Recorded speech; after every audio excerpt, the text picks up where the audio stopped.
Hey everyone, it's Rebecca here. Thanks for joining me for another Sims 4 speed build. In today's video, I have built an abandoned cottage. It is located on the top of the waterfall in Henford on Bagley. And you might notice that there is already a building on screen. And that is a build that I started originally, and it ended up just being a little bit too modern, too clean cut, and as I was building it, I was getting kind of bored of it. I was also thinking of the kind of house that would be on this lot. Again, this is the top of the waterfall, and I thought the home that would be up here would probably be occupied by somebody who lives a little bit further away from society, maybe is a bit of a hermit, and I also thought that this might be a home that would be a little bit harder to maintain just because of the location and the humidity.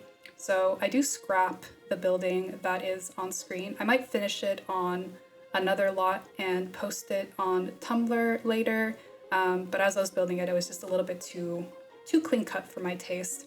And I also wanted to work on something that was a little bit smaller. So here on screen, I'm finally putting together the cottage. It's just one story, and I mainly use the cottage living life and death packs for doing the outside and the inside of the home. We've got a thatched roof, which is nice and cozy, and I do add some greenery, or some, I guess, dead greenery on the roof at the end of the video, which is a really nice new feature that we got with the second to latest update. The windows and the doors that you're seeing on screen are from Life and Death. I really like those small square windows, and the siding here is from Life and Death as well. I originally was going to do a full stone cottage, but it felt a little bit too dark even for the moody vibe that I was going for, so I kept the stones on the fireplace here, and then we use a little bit of it inside as well. So again, this is going to be a really small home, and it's going to be off the grid as well. So we will have a kitchen, a bedroom, and a living room, and then the outhouse will be behind the home, which I'll build in just a little bit here, but this is probably the easiest layout that you could possibly imagine, so that came together pretty quickly. I really like that door that I just put down. That's from Cottage Living. I've actually never used that door in any build before, ever, but that is a pretty nice fit for this world and for this lot. This isn't actually a world that I build in very often. I know that this is a lot of people's favorite world, and people really like playing in it, but I haven't really actually spent a ton of time playing in it, and I did find that when I played households in this world, well, to be fair, this was a couple of years ago, I found that it was a really laggy world for me, so that's why I didn't spend a tremendous amount of time in here.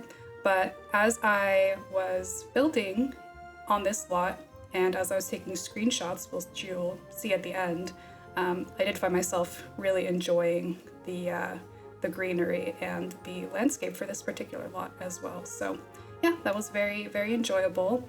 The flooring that I'm putting down here is actually from the Spooky Stuff kit. I think it's a stuff kit.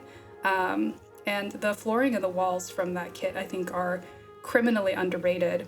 I think people look at that kit and it is definitely a Halloween kit, so it's great for the costumes and the party that you get to throw in that pack. But these floors, I use them anytime I do an older build that hasn't been maintained. They are a bit shiny because they are from an older pack, and a lot of the wood textures from the base game, for example, and from a lot of the older woods are unnecessarily shiny. It doesn't really make sense that an old floor like this would have any kind of varnish left on it, so that's maybe the one thing that puts me off from using it too much. But when you've got really low, moody lighting like we're gonna have in this home, it actually does look really nice and definitely has the abandoned and unkept look that I was really going for. So this is going to be an off-the-grid home. So right now I am sorting by the off-the-grid catalog in the buy catalog, and just grabbing some items that will work on that lot. I do wish that there was a less fancy stove selection for Off the Grid. I didn't want to put a grill indoors, though you might have seen that I placed that down initially, but I thought that probably wouldn't be a good idea. So I am using the base game stove, which I think is one of the most expensive stoves that we have in the catalog. But, you know, it is a nice stove and it does fit the aesthetic of the home, so we're keeping that there. The countertops are from Horse Ranch, so it's quite an eclectic combination of packs that I'm using here. There are some items that might be one-offs, but you also use the Werewolves pack, the Vampires pack, Eco Lifestyle. I'm about to pull out a bed from Eco Lifestyle. Not this one, but I use the debug bed that you can get from dumpster diving. So I'm pulling that one out right here. And the floor tiles that I used in the kitchen are also from the Werewolves pack. So yeah, some really great packs for kind of more abandoned homes or homes that haven't had a lot of maintenance. I think besides Off the Grid, some really good lot challenges on this lot would be the moldy one or the maintenance troubles one, which came with the For Rent pack. So this could be a really fun lot to play on if you enjoy those kinds of lot challenges. And yeah, the lighting, since it's Off the Grid, it's all by candles. So even at night, this is a very moody and dark home to be in. I was thinking a little bit about who might have lived here. Like I said, it might have been a hermit or someone who is a little bit, detached from society. I did end up putting down quite a lot of clutter from the Strangerville pack. So maybe this is someone who worked in the labs or maybe is a conspiracy theorist or something like that. That might be fun gameplay for this one as well. Can't forget the decals, using a lot of decals from the For Rent pack. We've got some nice mold on the walls. I'm also using a lot of cracks from the Life and Death pack. We've got vampires and werewolves. There's a couple of swatches that I'd never seen before from the werewolves decal.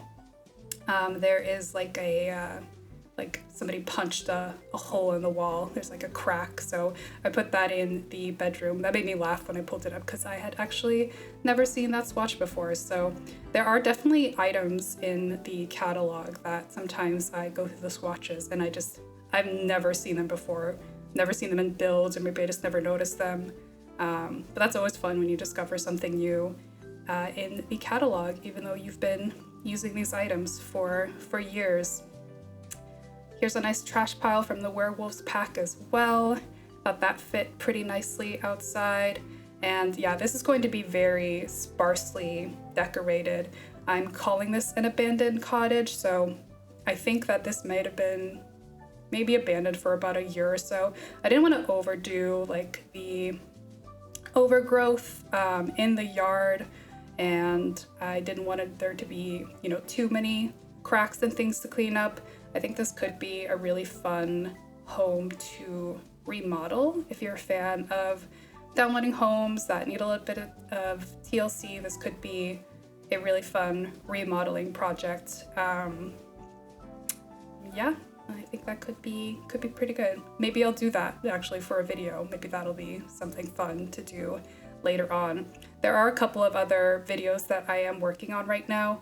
One of the reasons I was building on this lot is because I wanted to build something small and not overwhelming, because I've done some pretty big builds lately, and I'm working on another really big one. I'm working on a penthouse in San Myshuno, and I've been working on that one on and off for weeks now, and I'm hoping to get it finished.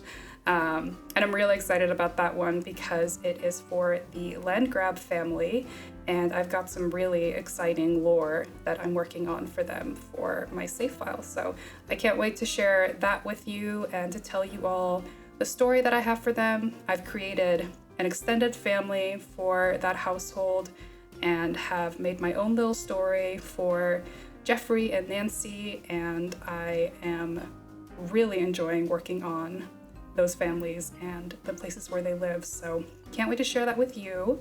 Otherwise, for this particular one, since this is an abandoned cottage, I didn't really want to make a sim for this. So whoever lived here and was working on all that paperwork that they abandoned, they're no longer in the world. Maybe they've moved on. But that's why this is the perfect place for maybe your sim to move in and fix it up a little bit. It definitely has a beautiful view, so that is perhaps the selling point that the realtor puts on the flyer. And again, there isn't really too much cleanup that you'd have to do if you do want to remodel this home. So if you do remodel it, or if you do play in it, I would love to see it. I am on Tumblr. My username is reblueka. So if you do any gameplay in this home, or if you remodel it, or if you do a CC makeover, I'd really love to see it. So please tag me in any gameplay or screenshots that you might do with any of my builds. I would really love to see them. Here I am just finishing up some landscaping, and it's very minimal. I'm using quite a few live edit objects from the cottage living pack. So we've got our go-to grass, which is always such a good item to use. Even outside of Henford on Bagley, it's just nice to add a little bit of texture to the ground. I've also used the live edit trees from Cottage Living.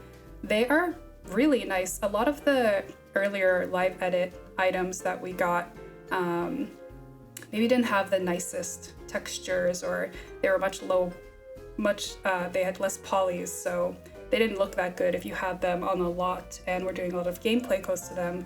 But these live edit objects in particular look really nice and are really great once you tap into the live edit objects for this pack.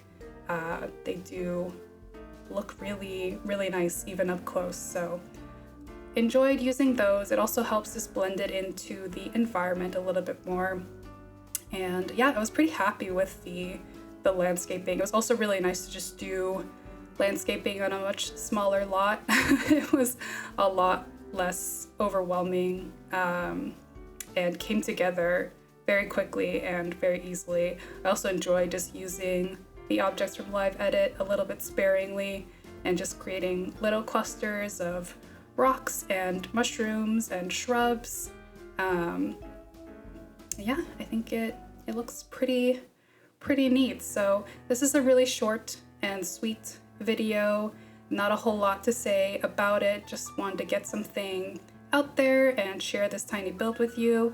If you enjoy shorter builds, let me know. I'm definitely happy to share more. There's a lot of times when I start building on smaller lots and I'm not recording. It's just not even on my mind, but I'd be happy to share shorter videos if anybody wants to see them. I've got a few smaller lots that I am planning on working on soon, so maybe I'll get the recording equipment out for those. But that is more or less everything that we're going to be seeing for today's video. So if you have any thoughts or suggestions, please let me know. I also want to go ahead and say thank you to everyone who has subscribed and commented in the last couple of weeks. It's really nice to have you here. I'm happy to hear your thoughts and your feedback, and if there's anything that you would like to see on the channel, please let me know. Having a lot of fun just figuring out what I'm doing and what's fun for me to record and talk about. So yeah, we are just figuring out as we go. But I'm gonna go ahead and wrap it up here. So thank you for watching this video, and I will see you all in the next one. Bye-bye.